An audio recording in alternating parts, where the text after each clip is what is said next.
Hi everyone. Since October 7, there has been a widespread anger in the Muslim world towards Israel. I know that the Muslim world is diverse and cannot be generalized, but the recent demonstrations across the globe in protest of Israel's actions in Gaza are evidence of this sentiment. But there's a discrepancy here. While the Muslim world protests furiously about Gaza, there has been no outcry over the Houthi war resulting in the death of 85,000 children due to starvation, nor over the hundreds of thousands of civilian casualties and millions displaced in Syria. Why this apparent lack of concern? Some suggest that the support for Gaza stems from non-Muslims being aggressors against Muslims. However, this argument doesn't hold up when considering situations like Buddhist Myanmar's persecution of Muslim Rohingyas, forcing nearly 700,000 of them into Bangladesh. So what's the underlying issue here? Aviv Retik-Gur, a journalist for the Times of Israel, brilliantly elucidates a deeper underlying cause. You see, the Muslim world has been asking itself a critical question for over a century. What happened to Islam?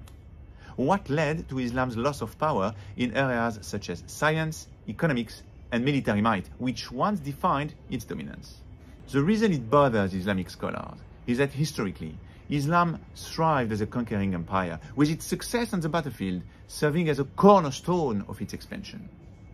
Remember, for example, that Afghanistan was once a Buddhist nation, Pakistan was once Hindu, and Lebanon was the first Christian democracy in the Middle East.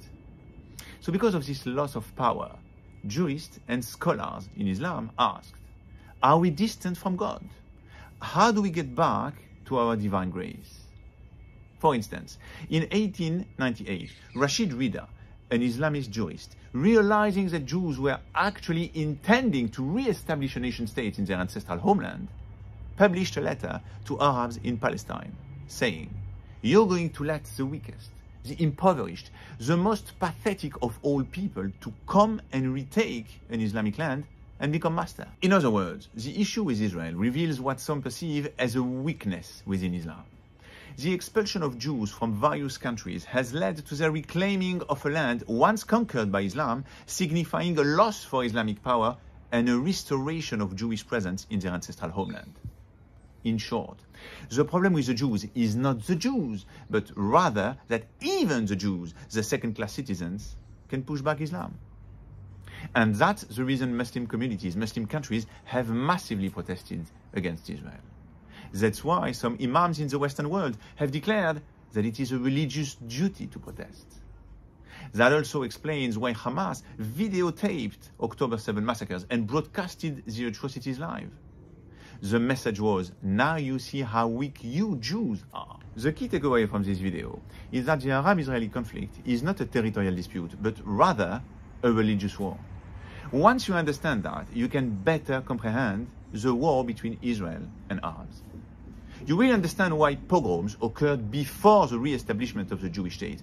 Between 1834 and 1936, there were 33 massacres, whose rallying cries were not death to the Zionists, but Idbah al-Yahud, meaning slaughter the Jews.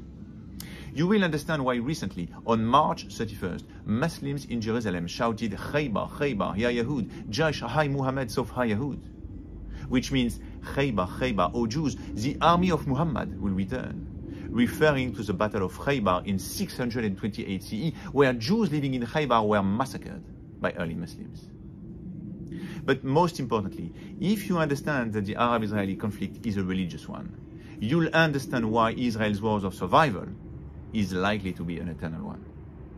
Thank you, my friends, and take care.